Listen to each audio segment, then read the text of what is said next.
आज का विषय है काव्य प्रकाश। काव्य प्रकाश में हम लोगों ने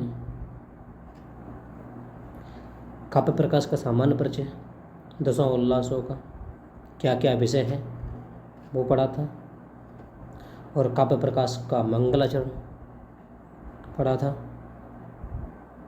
नियतिकृति नियम रहितम फलादैकमयी मनन परतंत्रम नवरसरुचिरम निर्मिति माददति भारती कबीर जयति। ये काव्य प्रकाश का मंगलाचरण है जो कि नमस्कारात्मक है। आज इसमें हम आगे काव्य के प्रयोजन और काव्य के हेतु को देखेंगे इस वीडियो में। काव्य के प्रयोजन, कोई भी चीज़, कोई भी ग्रंथ जब लिखा जाता है तो उसका प्रयोजन अवश्य होता है। बिना प्रयोजन के प्रयोजनम अनुद्देश्य मंदोपि न प्रवर्तते। प्रयोजन के बिना मंद मूर्ख लोग भी कुछ नहीं करते। तो ये तो विद्वान लोग बिना प्रयोजन की कोई चीज़ नहीं करेंगे। तो सभी ग्रंथों के अलग अलग प्रयोजन होते हैं। काव्य प्रकाश जो लिखा है मम्मट ने, उनका भी कोई ना कोई प्रयोजन रहा होगा, उनका भी कोई ना कोई उद्देश्य रहा होगा। क्यों लिखें, काव्य क्यों लिखा जाए। तो इन्होंने मंगलाचरण के बाद काव्य के प्रयोजनों को बताया दूसरी कारिका में।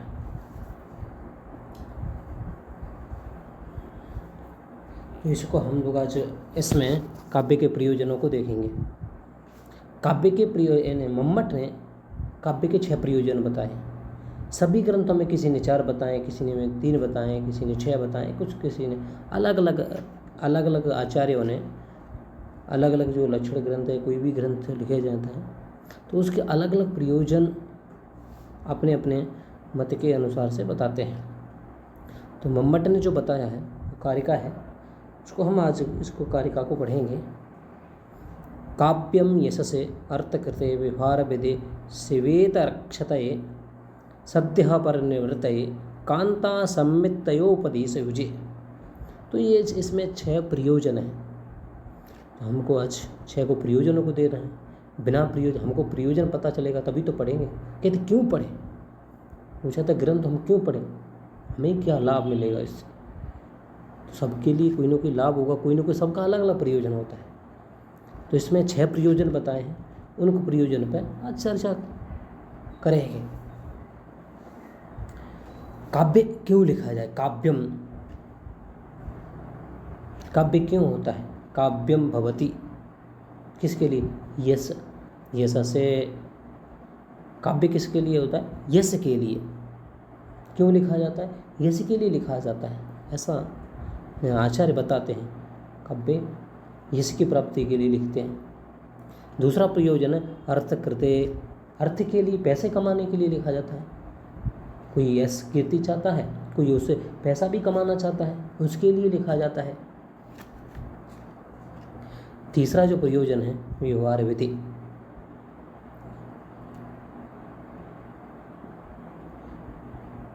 तीसरा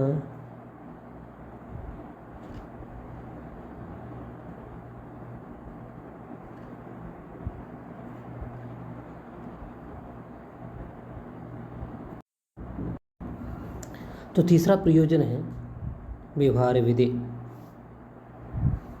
किस प्रयोजन, किसके लिए, व्यवहार के लिए लिखा जाता है।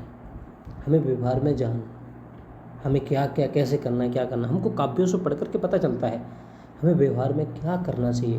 हम अपने जो करते हैं अपने लिए हम कैसा आचरण करना चाहिए, उसको लोग व्यवहार की ये हो। इसके लिए भी काव्य होते हैं। हमको काव्य को पढ़ने से पता चलता है हमको कैसे आचरण करना चाहिए, कैसे रहना चाहिए, किसके। हम जब तक काव्य नहीं पढ़ेंगे तब तक हमको ये सब चीज़ पता नहीं चलेगी। शिवेता रक्षत है, मतलब अमंगल से रक्षा करने के लिए, संकटों से रक्षा करने के लिए ये काव्य लिखा जाता है। कोई भी, अब इसमें आगे उसको स्पष्ट करेंगे क्यों लिखा जाता है, आगे उसी को हम लोग लेके चलेंगे। अमंगल से रक्षा करने के लिए लिखा जाता है। सद्यः परिनिवर्तय, मतलब हाल ही जो समस्या है उसका सद्यः उसका निवृत्त हो जाना चाहिए। कभी कभी ऐसे तत्क्षण उसका समाधान करने के लिए, तब उसका निवृत्ति करने के लिए ये काव्य लिखा जाता है। कांता सम्मित तयोपदेश हो जाए, हमको कांता सम्मित उपदेश देना चाहिए। इसके लिए कांता मतलब स्त्री पत्नी जो होती है प्रेमिका, उसी की तरह हमको उपदेश देना चाहिए। तो इसमें आगे बताने वाले हैं कौन कौन सा सम्मित है।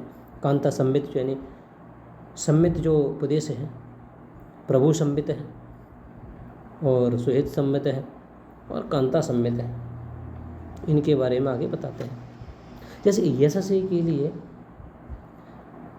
तो यश को हमको बताइए, पूछिएगा क्यों, किसने यश के लिए लिखा। तो सबसे पहले जो आता है कालिदासादीनाम इव यशः। कालिदास ने यश के लिए काव्य लिखा।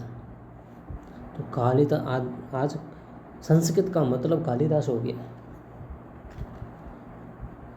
जो कालिदास का जो ग्रंथ है अभिज्ञान शाकुंतलम, कुछ भी चाहे रघुवंशम हुआ, वारसंभव हुआ, इतने प्रसिद्ध है। यश, उनको यश मिल रहा, उनको यश से पैसा नहीं मिला, उन्होंने पैसे के लिए नहीं लिखा, यश के लिए।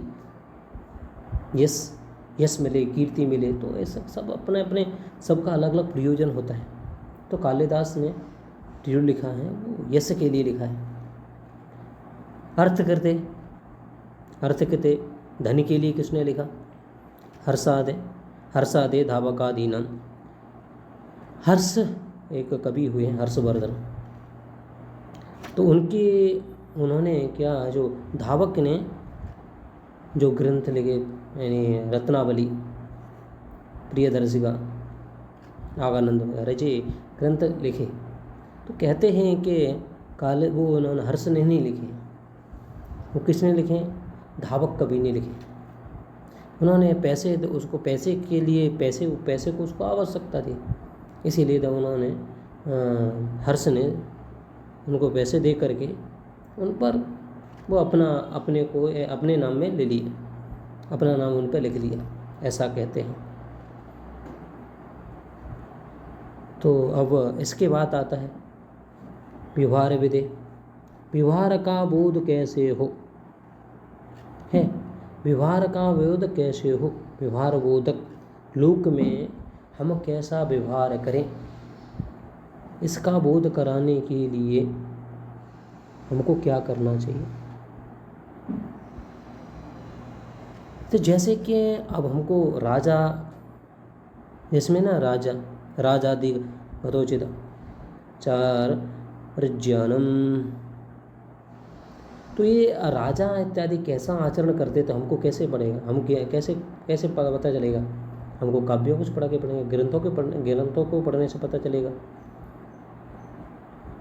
हमें कैसा व्यवहार करना चाहिए, राजा कैसे रहते थे, और ये जो यानी श्रेष्ठ लोग होते थे, ऋषि मुनि कैसे रहते थे, उनका आचरण कैसा था, उनकी दिनचर्या कैसी थी, तो हमको ऐसे काव्यों से पढ़ के पता चलेगा। उसके व्यवहार के लिए काव्य लिखे जाते थे, उनको हमको पढ़ के पता चलता है कि नहीं। अब क्या कहते हैं, शिवित रक्षत है। अब काव्य से रक्षा कैसे की जाए? जैसे आदित्य मयूरादीनां, आदित्य है, आदित्यादि मयूरादीनां इवानार्थ निवारणम, अनर्थ का निवारण करने के लिए, मतलब अमंगल से निवारण करने के लिए, अमंगल से बचाने के लिए मयूरादि ने आदित्य नाम स्तोत्र लिखा। आदित्य को स्तोत्र,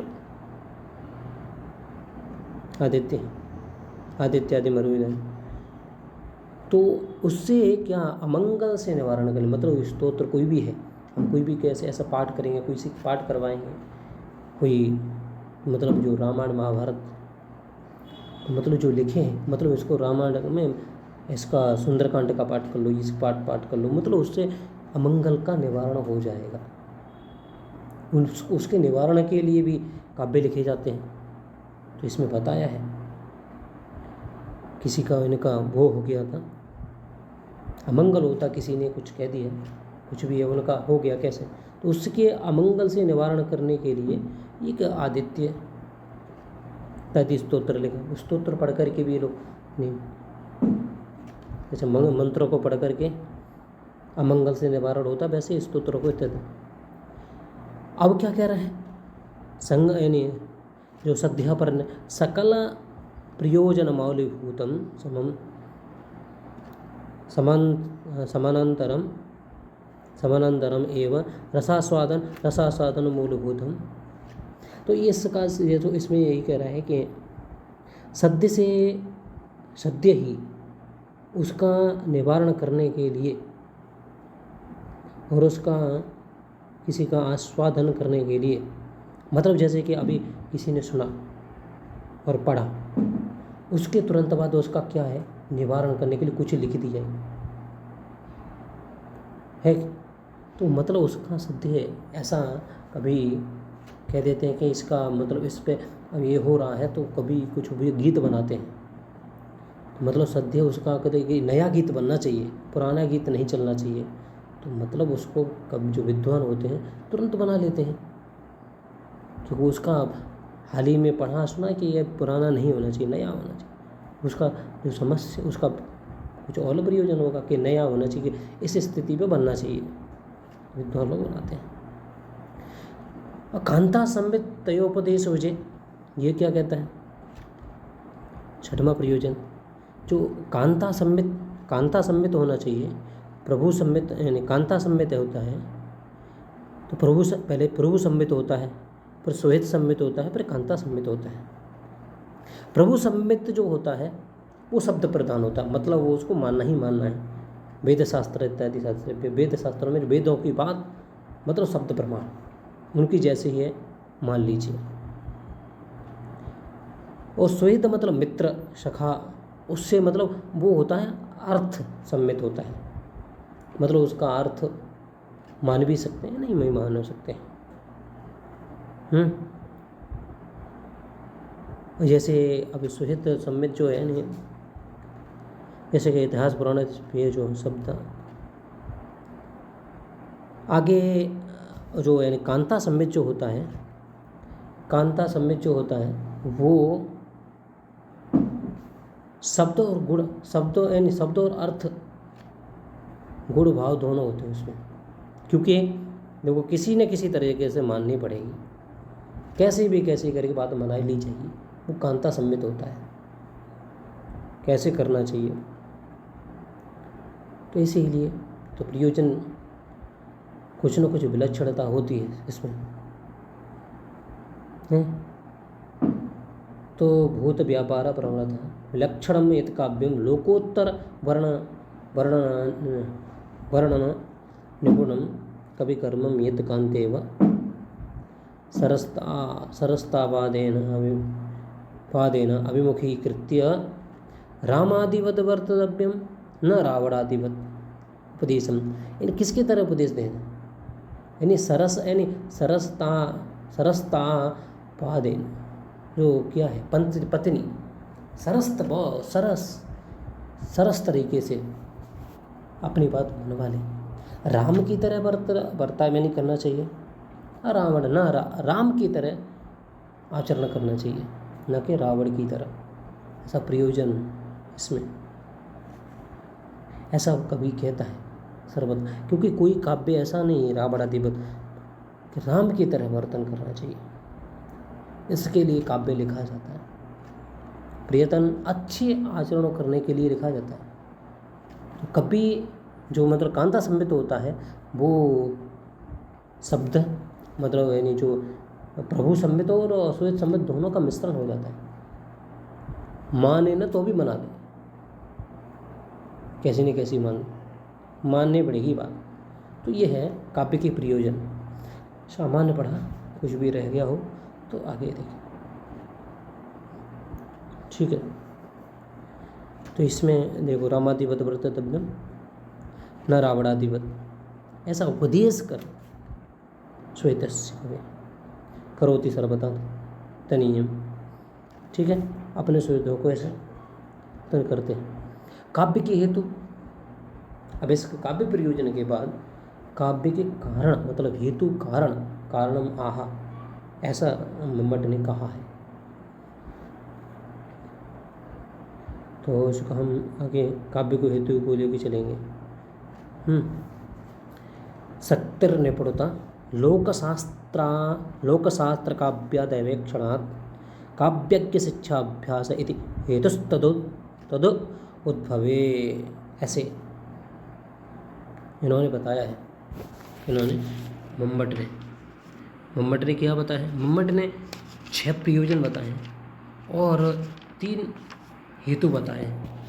तो तीनों हेतु पर भी सामान्य रूप से चर्चा कर लें, उसके बाद हम लोग चलते हैं आगे। जैसे शक्ति है, निपुणता है और अभ्यास है। शक्ति है, निपुणता है, अभ्यास है, ये हैं प्रयोजन। क्या है? हेतु हैं, क्षम्यता, हेतु है। शक्ति है, निपुणता है, अभ्यास है। ये क्यों होते हैं? बिना कारण की कोई भी चीज़ नहीं होती, बिना प्रयोजन की। कारण क्या है?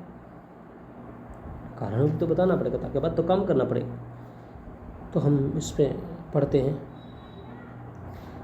शक्ति क्या होती है? तो सबसे पहले बताया शक्ति क्या होती है। शक्ति कवित्व बीज, यानी कवित्व बीज रूप संस्कार विशेष। तो मतलब कवित्व की शक्ति होना चाहिए, है कि नहीं? और संस्कार विशेष, उसी का संस्कार वो विशेष, वही शक्ति होती है। कवित्व की जो शक्ति है बीज रूप में है, वो उसी का संस्कार होना चाहिए। और इसके बिना क्या? याम बिना काव्यम न प्रसरेत, जिसके बिना काव्य नहीं बन सकता। काव्य नहीं बन सकता, बन ही नहीं सकता। प्रसूतम व उपनिषद, अगर बनेगा भी तो हास्य का पात्र बन जाएगा, कुछ का कुछ बना देगा, समझेगा नहीं तो क्या बना देगा। तो अब अभी दूसरा क्या कहता है ये? शक्ति निपुणता। तो इसमें लोकस्ते स्थावर जंग मात्यकस्य लोकवृत्तस्य शास्त्राणाम छंदो। तो मतलब ये इसमें लोकशास्त्र, स्थावर जो मतलब स्थिर जो जीव होते हैं, स्थावर और स्थित जो होते हैं, इधर जंग वो कहीं इधर उधर वो उसका कर नहीं सकते, जो है लोकशास्त्र में जो स्थित, लोक में जो स्थित हैं, क्या स्थित हैं? शास्त्र है मतलब छंद। तो किसका ज्ञान होना चाहिए? अब जब तक तुमको इस लोक में ज्ञान नहीं होगा, किसका? शास्त्राणाम छंद का ज्ञान नहीं होगा, व्याकरण का ज्ञान नहीं होगा, व्याकरण का ज्ञान होना चाहिए। और अभिधान मतलब उसका परिचय होना चाहिए, नाम फाम तो उसका पता होना चाहिए।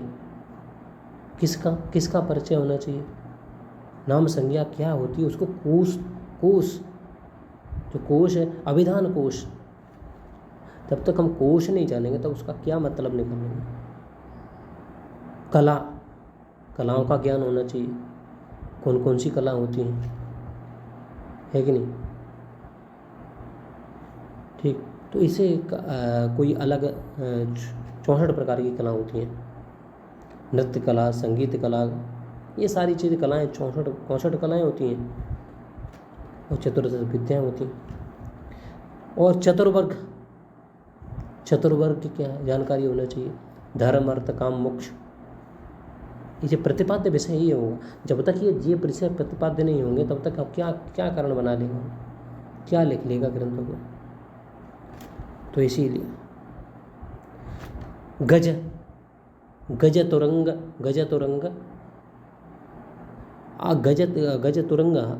हाथी तुरंग, हाथी घोड़े का इत्यादि प्रतिपाद्य जो है उनका, हाँ जो इनका गज शास्त्र और ये शास्त्र, ये सब इनका भी ज्ञान होना चाहिए।